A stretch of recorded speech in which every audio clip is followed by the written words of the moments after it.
You're listening to Remotely We Are One, a podcast to help inspire others to take their lives back from the office commute. I'm Rick, a passionate beer rep who loves the industry but hates the commute. And I'm Kaleem, a remote work advocate and consultant. We're going to speak with some of the top professionals who have managed to avoid the commute as they share stories from the most inspiring to the most comical, all while working remotely. Man, this sounds exciting. Let's clock in. Are you guys in the same room or something? It looks like it, but no. Oh, yeah. Nice fooling you. No, I'm in my bedroom, so I have a backdrop. And Rick's actually located in Charlotte, and, you know, he has his situation. I was like, bro, let's both get blue backdrops. So I shipped him one. Okay. It seems to be the common thing. Like, people like to comment first off, like, are you guys actually in the same room? Yeah, we're back to back. It might be working. Maybe people think we're in the same room. It works for me. I mean, right? All right.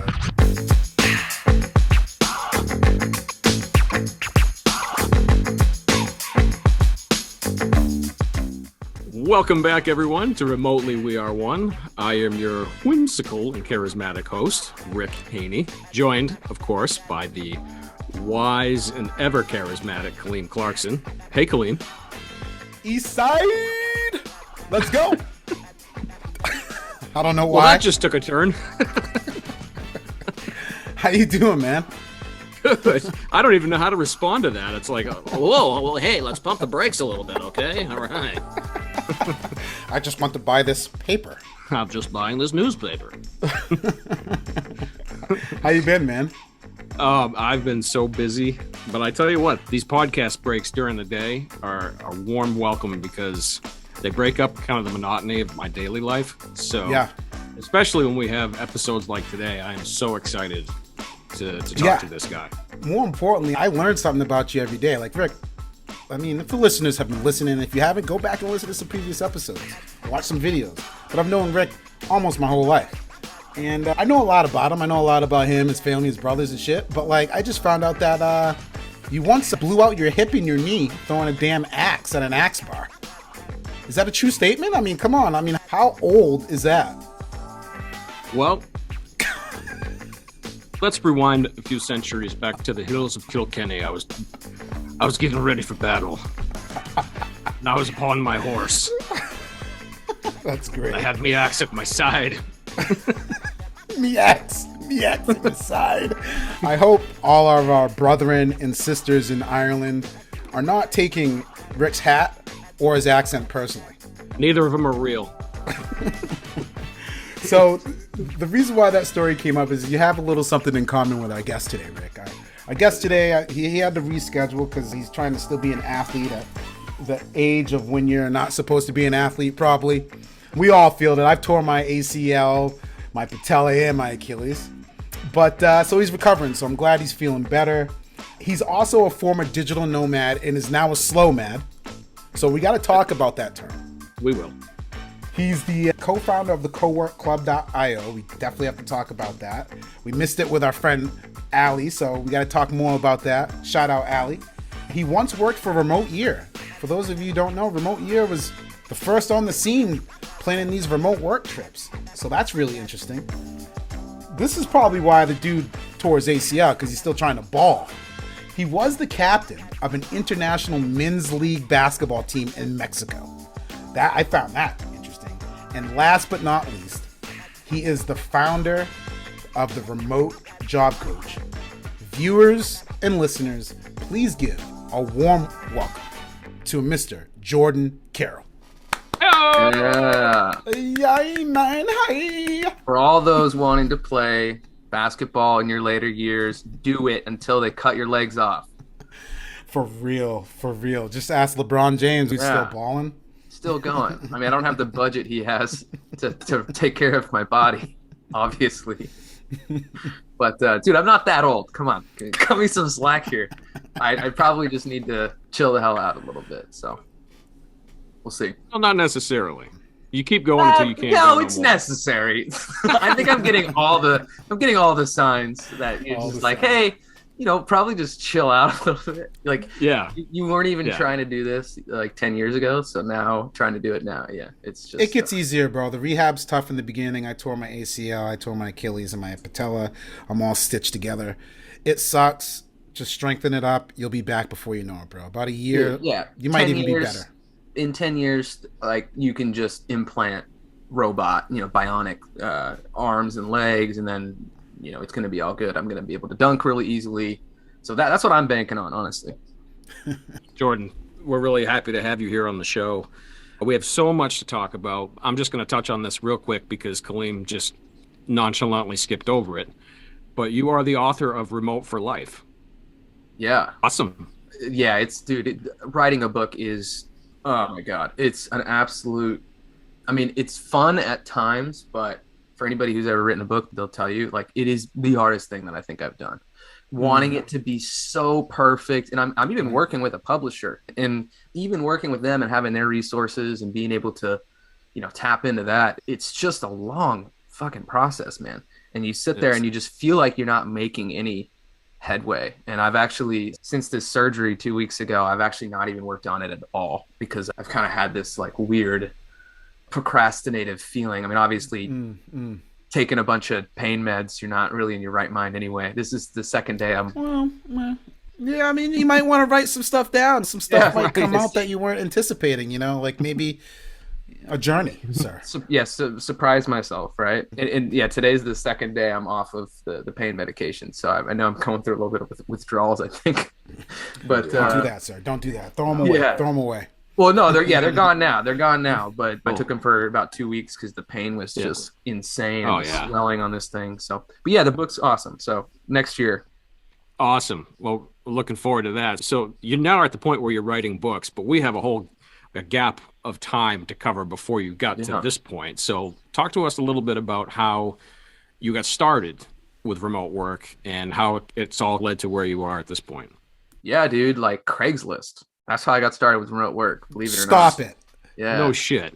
Wow. You freaking responded to work from home, hint, hint, with stars in capital letters. Asterisks. Asterisks and everything. Right. All right. So back in 2013, when I was this is going to date me. This is when I was in university. I was in college. And this was the year that I graduated. And I had an interview with this insurance company, and they were a very well-known insurance company, great starting salary. I know everybody wants to work in insurance, right? Yeah, absolutely. Everyone dreams of that. Yes. Crazy interview process, dude. It was a 14-round interview process. Huh? Jesus. Yeah, this is real. And I think in the 11th one or something, they come and visit your family. Like, it was an insane process, and I'm in like the mid stages, probably like 6th or 7th interview or something. And of course they can do this to all, because these are all new grads that are going through this interview process. So we're willing to do anything to get a $90,000 a year job. No shit. Yeah. Pretty good out of the gate, right? Hell yeah. So we're having this conversation and they're like, hey, we're a little bit concerned that you don't have real sales experience. And we have this other guy that we're interviewing with, and he's been out of the school for a couple of years. He's done a couple of sales jobs, things like that. So that's where our concern lies. And I was like, all right, tonight I'm going to go and find a sales job to prove this to you. So I went on Craigslist and I found this company called artistpr.com. Definitely a scam. Like this was not a highlight of my life, but basically what I did was they were looking for telemarketers to basically call up they'd had a lead gen system where they had their leads, their forms out there. Artists would reply, and then you try to sell them this trial at 99 cents or $1 or something, $1.99 or something, and then from there it would charge them $60 every month, some shit like that. Damn you, Jordan, in Columbia House, is that what you're getting me again? Yeah, exactly. So it's like this revolving thing. You click the button on the little, I had 2 part-time jobs at the time. Other than this one, I was a full university course load, and I pick up this telemarketing position. And I just remember going on my way to school, I would stop at my friend's house because it was closer to the school, and I would go into the empty room that they had, and I would just bang out these calls, trying to prove to this company that I was willing to get this sales experience. And at the time, I didn't realize I'm actually working remotely. I was just worried about trying to get through this script, to sell people this scam, which Right. I did at the time. I didn't I like didn't it know didn't it go was a through my scam. head that it was a scam. Like looking back on it, it's like, oh yeah, this was not good. And I did it for a few weeks, and then I realized, okay, like this isn't making me feel good, so I'm gonna stop doing this. But I made a bunch of sales, and I ended up coming back and interviewing with these guys again, and they didn't hire me. And thank God, because I didn't want to be in insurance. But I talked to my mentor. I was like, yeah, did you get any feedback? Like, yeah, they said that you said fuck in the interview. I was like, what? Shame on you. I know Shame on you, I had Jordan. no recollection of saying that. But dude, they flew me out to Minnesota to have the interview. And I interviewed with like their vice president or something. This guy had the mouth of a sailor. So I think what ultimately happened was maybe I got too comfortable and I said something. But I don't remember it all happening, but I'm glad it did because it led to another path where I ended up at IBM. I worked remotely at IBM, and then I worked remotely for a small PR firm, and then I worked remotely for my own businesses. I worked remotely for a dating coach. I did a lot of weird shit, but all of it was centered around remote. And that's kind of been my story the past almost decade, and it's allowed me to do so many different things in my life. That's fascinating. So every year you work remote, you work for IBM. Yeah. Okay, you work for IBM, which is, if, for all you listeners who don't know, IBM was at one point the largest employer of all remote employees in the world at one point. Big company. And yeah, big company. And then you move on and then you do some stuff. How did you choose to work with individuals? How did you know? How did you choose that path versus, you know what, I got to work with these companies and, make them do remote work better? Like, what made you think about the person? Well, I think it's the B2C experience is so much more individualized and so much more meaningful, in my opinion, because if you're working in the bureaucracy of like companies, a lot of things get lost. In my opinion, it's kind of harder to impact things without all the red tape and without going through different stakeholders. And it all as well. I mean, you work B2B. It's a hard game. And when I was at IBM, I had felt that tremendously. I was like, man, this is tough. So I got my chance in B2C working at Remote Year first. And working at Remote Year, I was selling the travel programs. So we had these call quotas of like 80 calls a day. What? So yeah.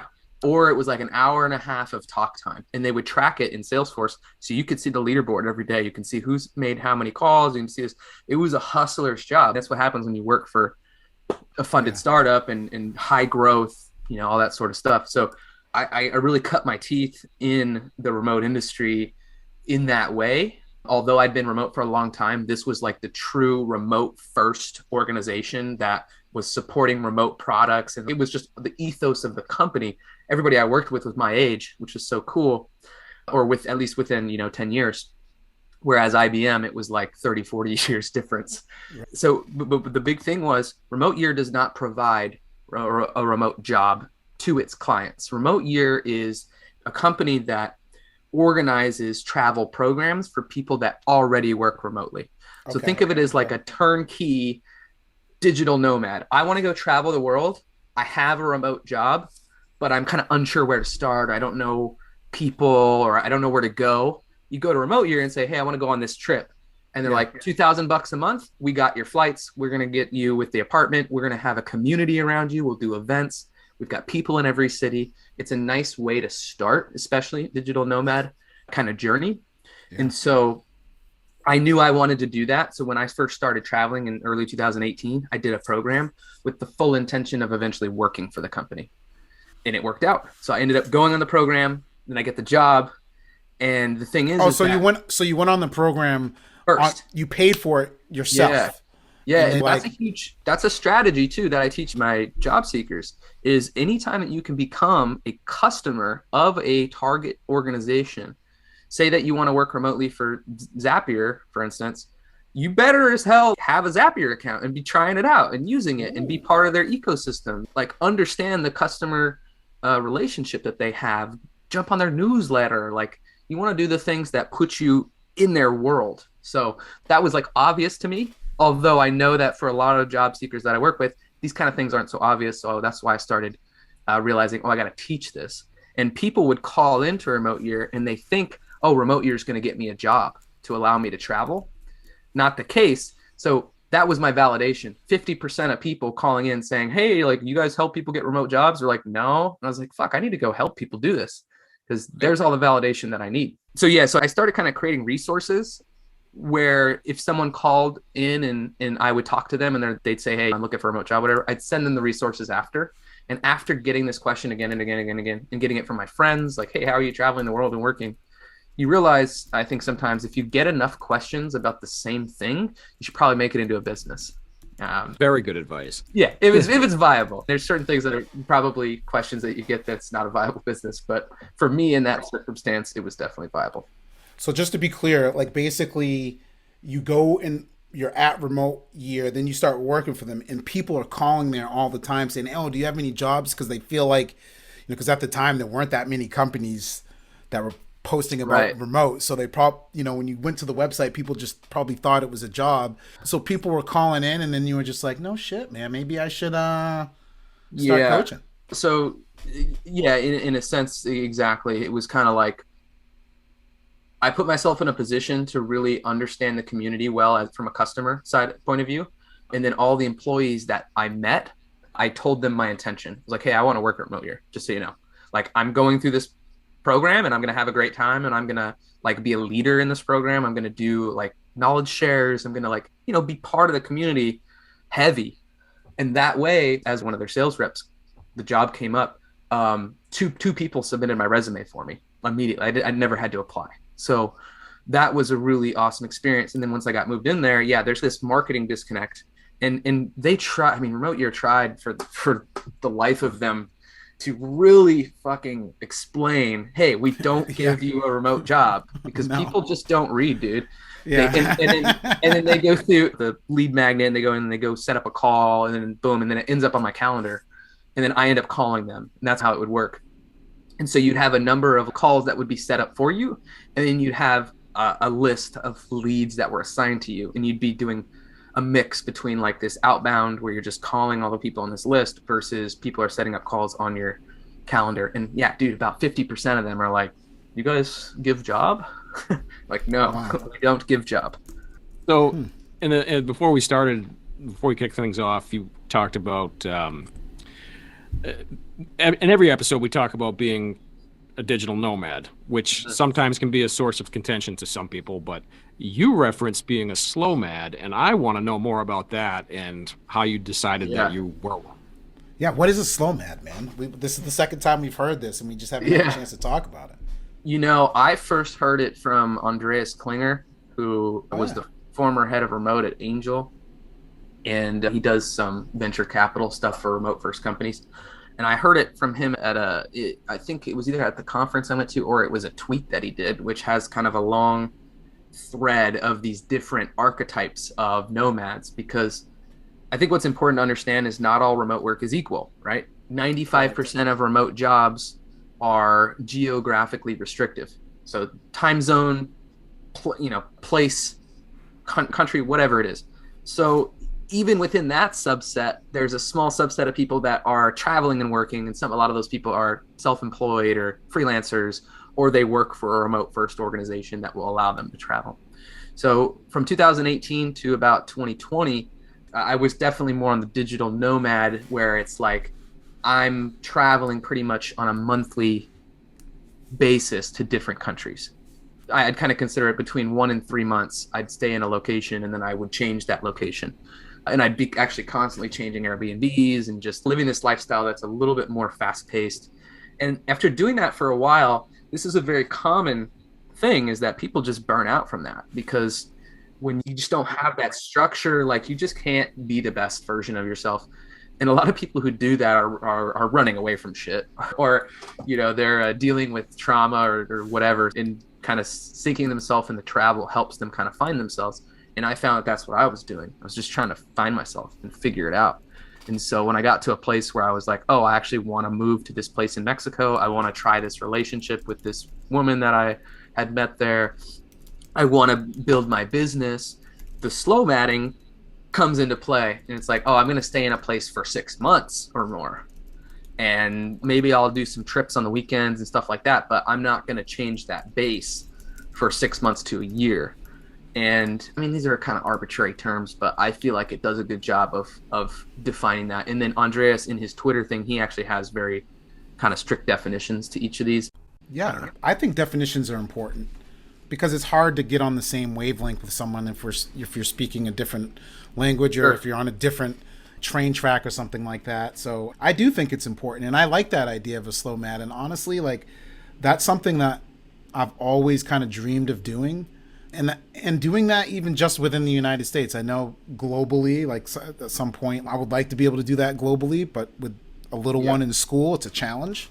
Yeah. And I'd like to keep her in the same school, but like the idea of living somewhere for 3 or 4 months, like for us right now, it could be just the summers because of school, right?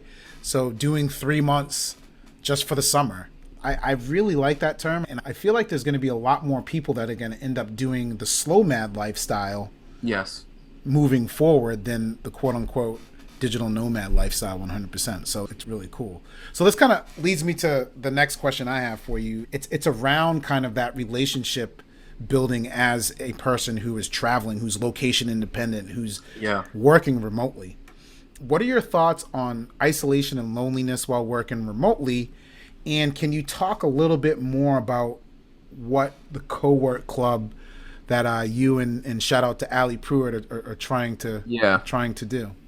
Yeah, man. I think especially with the pandemic, a lot of us have faced that isolation, right? And that feeling of, for sure, I can't go and do the things that have been important to me. I mean, and even right now, man, with this surgery and me being in, dude, I've been outside like once or twice in 2 weeks. That shit is, dude, I like want to crawl out of my skin. It's awful. So we have these times in our lives where, we feel that isolation even more because of some of these external factors. But with technology and the way that the world's going and the way that Ali and I kind of saw things is that we have complementary businesses where she teaches people how to be more productive while working remotely. I teach people how to find a job. So perfect combination. Yeah. So we don't, and she sent me client referrals before, and we had that relationship prior. And then I went to her with this idea because I was already doing this with my clients. Basically, I would open up 2 slots of 2 hours, Monday and Wednesday, where all of my clients could come together, and I was working, but I would hold space for them to come into a Zoom call and also work separately, but with me, right? So we have, 5-10 minutes of banter at the beginning. People say what they want to do and then go do it. And then you've got people that are incentivizing you through this kind of collective accountability to actually do it. And so we kind of built it with that in mind of like, how could I provide value to my clients as well as how can she provide value to her clients? Because what we've done is we've kind of added it as a bonus right now to our other programs. So it's like all of our clients getting together and now creating this community. And it's been difficult because we've tried to assess how we want the technology to work and that sort of thing. So we're partnering with a guy that's developed a co-working software as well. So basically it's video conferencing where you can also put your assignments, like the tasks, in your like window, and you can type them in there, and then you can cross them off as you go. And there's just like there's a little, and then you can set up one-on-one appointments. Like you can see the whole schedule, and the schedule will say like, here's the group ones, and then you can also click in there if there's not a time in there, and you can say, I want to set up a one-on-one, 2-hour one. And if someone matches with you, then you have now a one-on-one outside of the group calls that you can also do that. So the platform is going to be incentivizing people to do that themselves. And we think that we're solving that pain point of that isolation and also just kind of building our own little community. Cool. So thus far, I mean, you're as a job coach, a remote job coach, you're working primarily with people who are already familiar or somewhat well-versed in the industry itself. What advice could you offer somebody who's a relatively newcomer? Yeah, I've worked with people in all walks of life, man. I mean, I've worked with people that have been in, who don't have the industry experience necessarily. I just had a client who got a job last week. It's her second time getting a fully remote job with me. So she worked with me over a year ago when she was working in events. So she went from events to a tech video conferencing software company. So that was a pretty big leap for her, right? And then a year later, she comes back and says, hey, I've gotten this experience. It's been great, but I want to change my role. I don't want to do as much of the account management and sales. I want to be more on the customer success side. We worked together for a month, and then she found another job in customer success in the industry that she wanted to be in. So what matters the most is having the skills to actually do the job, because I think a lot of people realized, oh, wow, these companies have been saying that this can't be done remotely, but a lot of work can be done remotely. And of course, there's exceptions to that. But if you have some of those basic skills, I think the first piece of advice is just get really clear on the ideal lifestyle that you're trying to build, because too many people focus on just like going on job boards and finding jobs. But if you're not targeting the right types of companies that are going to allow you to live the lifestyle you want to live, you're wasting your time. I've had so many people come to me where they're like, I found out in the second interview that this actually isn't as remote as I thought it was. Right. It was remote twice a week. Yeah. Or it's like, it's hybrid, or like they're expecting someone to move. And it's like, oh, like this isn't what I thought it was. And I'm like, yeah, that's because we didn't get clear at the beginning. So that's what we need to start with. So get really clear at the beginning, target not only the role that you could do and be very specific about that. The more specific that you can get on the role, the better. And then target the ideal lifestyle. Like, what do you want to be able to do every day? Do you want to be able to travel to Mexico? Because if you are expecting to work in Mexico for 3 to 6 months out of the year, that's going to be a very different job search strategy than if you're just staying in a specific state in the US. There's a lot more opportunities open to you if you want to just stay in that state. But again, I think it's just like start with the visualization of what it is that you want. And a lot of people actually don't do that. And then the other piece of that is, do you actually believe that you can do it? Everything starts with belief, man. Like if you come into this process and you think to yourself, like, I don't think I can really do this. Like I've never had this experience, and you're already defeated. So right. I kind of look at the targeting and the ideal lifestyle and then the belief systems first, which are very important. And it's not the sexy stuff, because people like the little LinkedIn hacks. They like the, the little tricks that you can do to like comment on posts and all that stuff is great, right?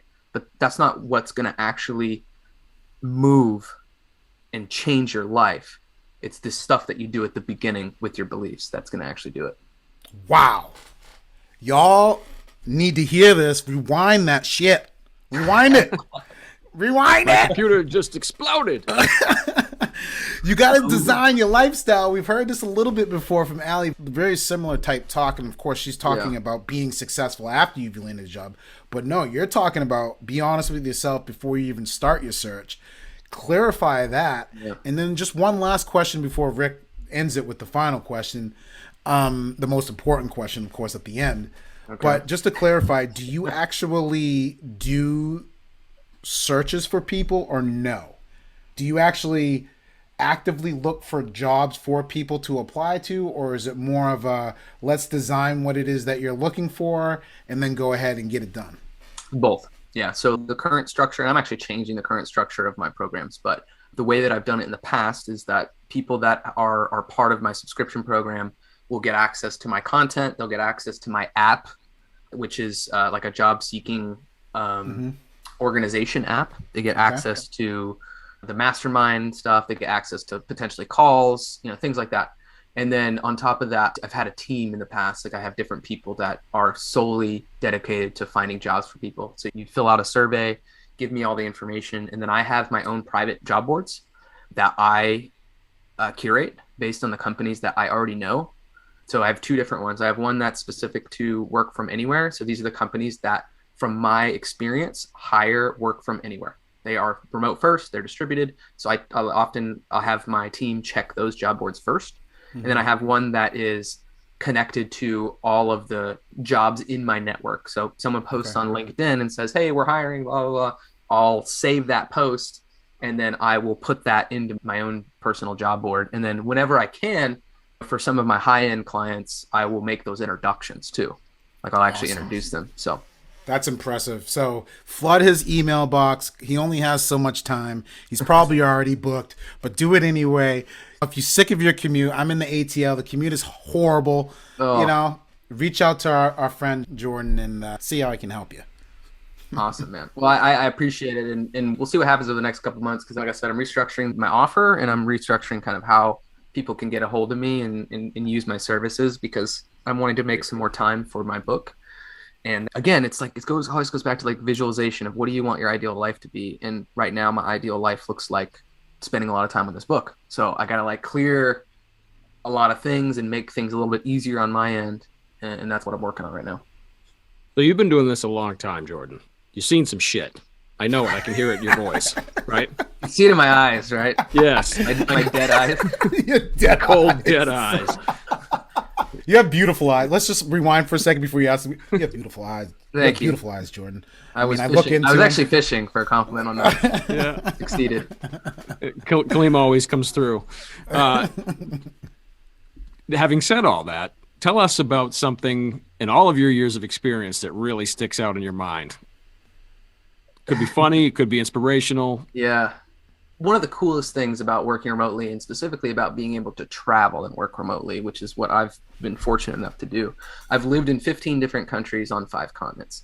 So wow. Lot of LATAM. I am in love with Latin America. I love Southern America. I love Mexico, which is Northern America. A lot of people forget that. And I just love being around culture that is so different from what I grew up in, which is the Bay Area in California. So back in 2019, I was traveling with remote year groups, which was a really fun experience because I was working for the remote year company, but I had no physical tie to the group that I was with. I was like with the group, so I could actually travel with the group half off. So I got a huge discount. So I was able to travel with them and then be a part of the community, but I didn't have responsibility for anybody. So that was nice. I was like the cool uncle or something. I don't know how to put that. Uncle Elroy. Yeah, exactly. And I fell in love with a country called Colombia. And if you talk to a lot of Americans, they probably say the same thing. You go to Medellin, Colombia, it is absolute like playground for people. Now, one of the things that I prioritized at that time in my life is like, I'm going to be in Latin America for a while. My Spanish is not very good. I'm going to actually commit to learning it. So I started taking classes and I started practicing on my, my Babbel or my, Duolingo and all that stuff, but it just was not cutting it. So I was like, all right, I need to start dating women that do not speak any English, because there is no better motivation than an insanely beautiful Colombian woman and you can't say shit to her. So I hit up the dating apps. I was on a couple of them, and I'm sending these messages back and forth, and choppy ass Google Translate Spanish, trying to meet up with girls. And I end up meeting this one who I eventually dated for about 3 months. She spoke zero English. She didn't have any desire to speak English. So our first date, we're literally just going like this, like Google Translate up to each other's faces, like typing things, passing it, typing, passing. That was our first date. But there was some kind of magical chemistry there. The physical energy was there. Nice. We were cooling. We were having fun. And then over the course of those 3 months, I start to get better at Spanish, right? So I actually can have conversations with her and all these things. We end up going on a trip. We go to Santa Marta, which is a small island off of the coast. And we get there. And at first, I thought that I had booked an entire Airbnb, but I actually booked a room in this old Colombian woman's house, which was the first mistake. And we're like walking in, and they actually kind of got into an argument like right when we got there. So it was kind of weird, but we end up like having a great time, and we're like enjoying this little island life and planning some things. And we end up going on this white boat, like it's this boat party, and it's called Noche de Blanco, which is the white night, right? So everybody is wearing white, right? You wear a white shirt, you wear a white dress, whatever. And we're having a blast. We're dancing, we're doing all this stuff.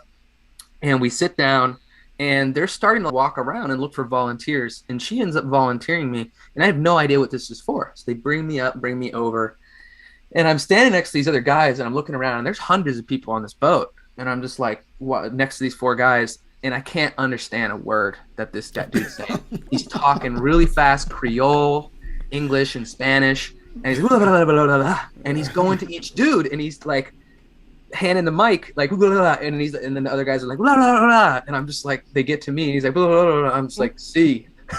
See, yeah. Are you the only one on the boat that looks like you? Yes, 100%. I don't think anybody else there spoke English at all, which is totally fine, because that's Como?